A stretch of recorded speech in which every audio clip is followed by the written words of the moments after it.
where do you see most people making mistakes, or even money managers making the mistakes out there, in your experience?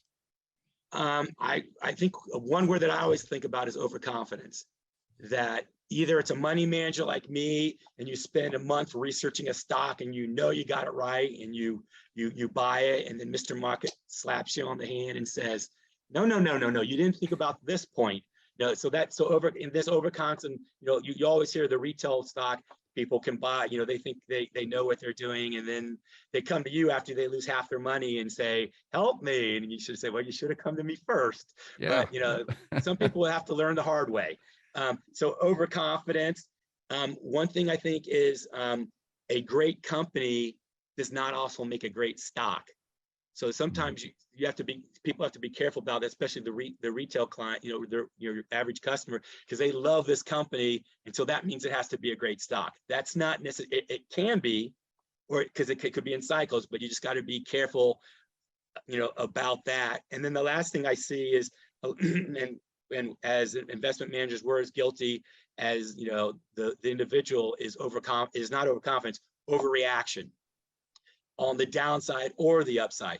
Some news will come out that could be positive or negative, and XYZ is being added to the board. Oh, we got to buy the stock, where Right. It doesn't really change the fundamentals of the company. Or something happens like interest rates go up, so we have to sell this stock. So you have to do the work behind the news, not just react to that news. And so I would say overconfidence, overreaction, and basically think, it's a great stock, it's going to be a great company, or vice versa.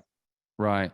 I guess if people are overreacting one way or another, then that could be an opportunistic time, or a time to be opportunistic and take advantage of it. If you're right. I mean, if you want to be more specific, value managers tend to be too early.